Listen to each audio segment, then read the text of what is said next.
Fala pessoal, professor Eduardo Kran aqui com vocês novamente.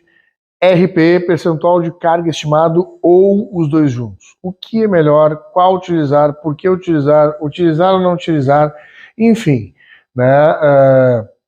Antes de começar esse vídeo, falar um pouquinho sobre a PhysioWork, essa plataforma de força, essa plataforma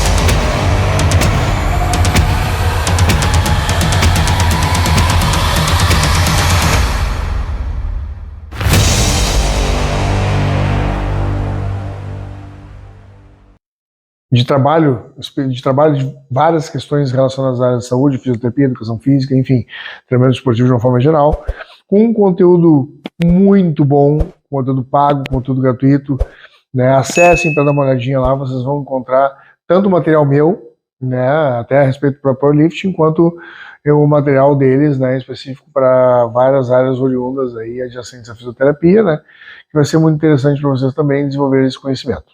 Profissionais da área de saúde de uma forma geral e aqueles que são simpatizantes e querem aprender um pouco mais. Então sigam lá a PhysioWork no Instagram, sigam a PhysioWork no YouTube, me sigam aqui no Diário da Força, dá um joinha, dá um like, assim como vocês podem me seguir lá no meu Instagram, EduCran, tá pessoal? Fico muito grato por vocês poderem estar nos apoiando nessa jornada e a gente vem crescendo cada vez mais através dos feedbacks de vocês, e da forma como vocês vêm nos tratando, tá? Então vamos lá. O RPE, para quem não sabe, ou para quem não tem muito bem esclarecido, o RPE é uma sensação subjetiva de esforço, tá? Ela é uma escala de percepção de força, que ela vai de 1 a 10, alguns dizem de 4 a 10, alguns dizem de 3 a 10, mas como ela escalona também uma parte percentual, por exemplo, o RP 8 seria o equivalente a 80% de percepção de uma carga máxima, então a gente faria ali de 4 a 6 repetições, mas se estiver sobrando um pouco mais, esse RP baixa de 8 para 7.5, 7.7, enfim, o RP é uma escala perceptiva, uma escala de percepção. Então, com essa escala de percepção, a gente consegue entender também o número de repetições que a gente se encontra naquele dia. Por exemplo, se 90% da carga dentro de uma estimativa de esforço, de percentual de carga mesmo, real, 90% a gente conseguiria fazer uma média de 2, assim, rasgando 3 repetições. Tá? 3 repetições meio que um milagre. No RPE, 90%, se a gente faz 3 repetições e sobra uma, já não é 90%. A gente fala 90% mais uma no tanque, uma de reserva, que aí seria um RIR, um Repetitions in Reserve, mas em detrimento daquele 90%, a gente já não considera mais os 90%, porque no RPE 9, que era para ter feito uma média de 3, sobrou para fazer 4, ou até 5, então aquele RPE ele foi uma média de 8.2, 8.5.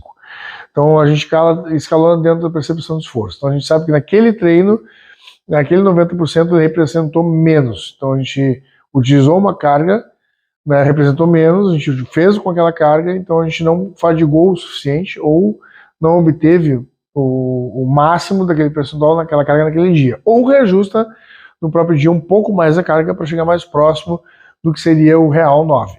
Tá? O percentual de carga, o percentual de esforço de carga mesmo, ele é matemático. Então a gente vai buscando, faz um trabalho de aquecimento, de mobilidade e vai tirar uma carga máxima daquele indivíduo.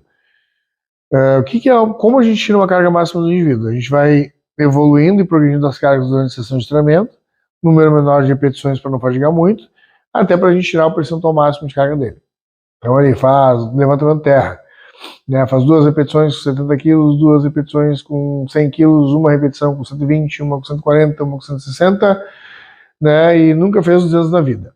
Aí uma com 160 e tenta uma com 175, tenta uma com 190 e aí tentou uma com 200. Se esse 200 foi feito sozinho, com certa dificuldade, bastante dificuldade, mas ela não debilitou muito o gesto motor, beleza, a gente sabe que aquele 100% ali é praticamente 200, tá?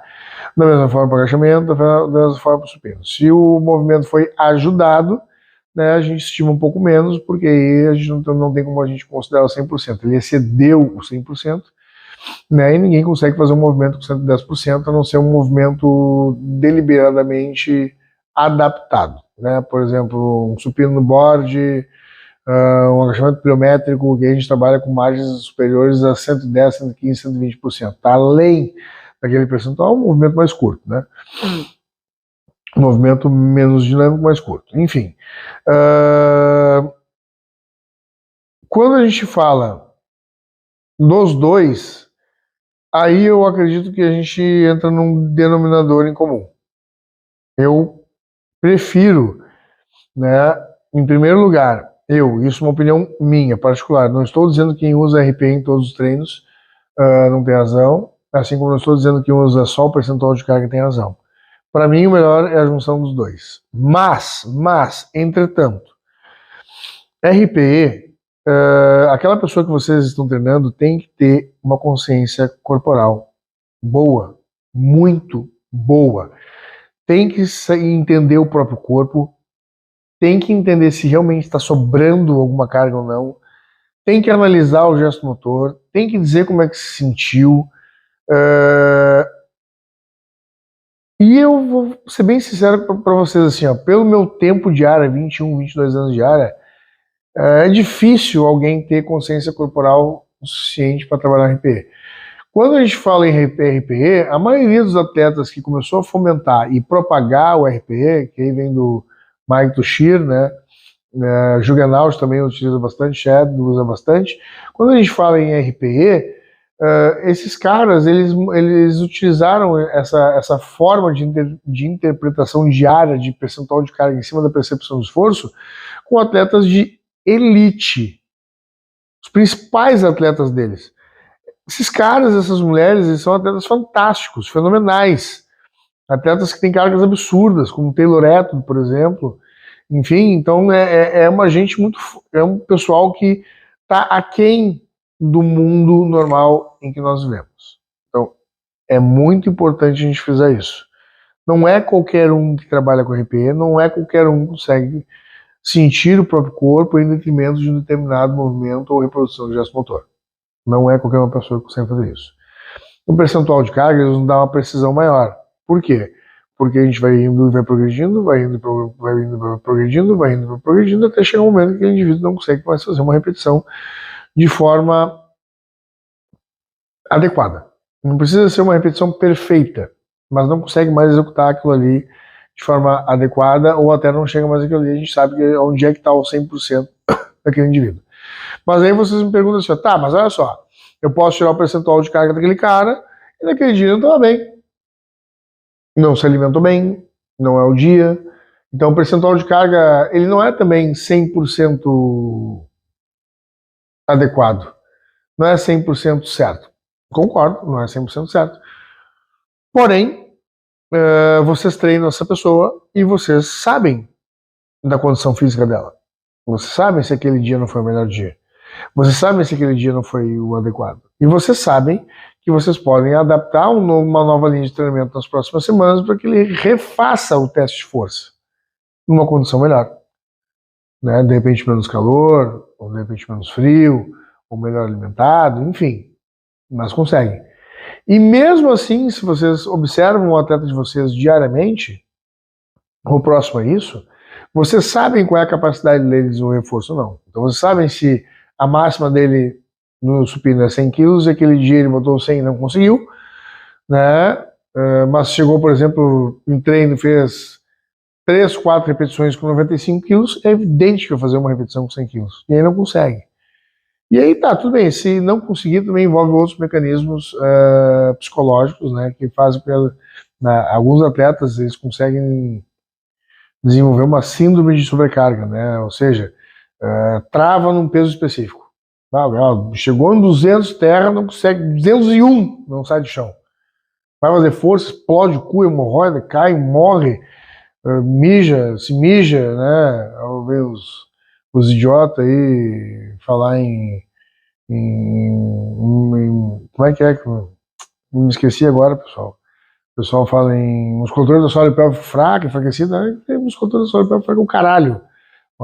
Pega essa mulherada que faz terra com 180, 200 quilos aí, que o que elas mais têm é uma musculatura do solo pélvico forte. Né? Que a questão é, a pressão intraabdominal ela é muito grande, ainda mais com um cinto, para aguentar, segurar aquilo ali tudo, sabe? Se a pessoa caminhasse na rua se mijando, beleza, eu concordaria com vocês. Né? Não é o caso. Também não é esse nosso caso aqui, só para fazer um comentário adendo, né? Porque rolou muito esse papinho esses dias aí, tá? Então, a junção dos dois já é diferente. Então, a junção dos dois, ela, para mim, ela faz mais sentido. Por exemplo, inclusive ela prepara um melhor para o outro. Por quê? Eu ainda considero o RP muito mais difícil. Tá? Isso aí não tem quem me convença ao contrário. Tá? Um percentual de carga ele é objetivo. Tá? Só que se a gente pegar algo subjetivo e algo objetivo e juntar, a gente pode ter uma boa junção, desde que os dois possam ser aplicados de uma forma adequada e equilibrada, né, equalizada. Né? Por exemplo, a gente sabe que o indivíduo ou a moça lá agacha com 200, né? E a gente trabalha aí, a gente manda um bloco de treinamento, a próxima meta é 210 quilos, e a gente começa a trabalhar os percentuais de carga em cima daqueles dos 210, porque ela fez os 200, mas dentro disso a gente trabalha as percepções de esforço naquele treino, naquele dia. Então, por exemplo, 50% de 210 é 105. Então, 105 quilos ela tem que fazer ali 3 séries de 6 a 8 repetições. Então, ela vai fazer as 3 séries de 6 a 8 repetições, teoricamente, para 50% tem que estar fácil. Só que se naquele dia não está fácil, aí a gente pode utilizar a escala de esforço perceptiva, o RPE, para ela não fazer as 8, mas fazer 6. Ou trabalhar um sistema neural dela para que pelo menos se reproduza o movimento, faz 5, faz algo subjetivo, ou readecua, né, a carga, né, diminui um pouco mais, que é um dos focos do RPE, de diminuir um pouco mais, aumentar um pouquinho mais de acordo com a sensação daquele dia, para que se chegue mais próximo do real, que seria aquele 50%. Então ficou muito leve, absolutamente leve. Bota ali um 110, 112,5. Ficou meio pesado para 50%. Tá menstruada, não tá legal, perdeu muito ferro, não conseguiu comer direito, enfim, tá muito quente. Aí aqueles 105, que era 50%, tá um chumbo, bota 9,5, né? Baixa 10 quilos, né? Trabalha, aí tenta transformar aquele repensão em 50 quilos real. Né? Então acho que é importante ter os dois. Primeiro se faz o teste de força, para ter uma realidade mesmo da carga que se é levantada, e depois, né, se ajusta, né, essa realidade específica, esse número específico, conforme, né, o treinamento do dia, conforme a pessoa se sente no dia, e faz as adaptações adequadas necessárias para que o treinamento seja cada vez melhor, e aí o atleta de vocês consiga evoluir cada vez mais, ou, enfim, o cliente de vocês. Tranquilo, pessoal? Deixa um beijo, um abraço, sucesso, até a próxima.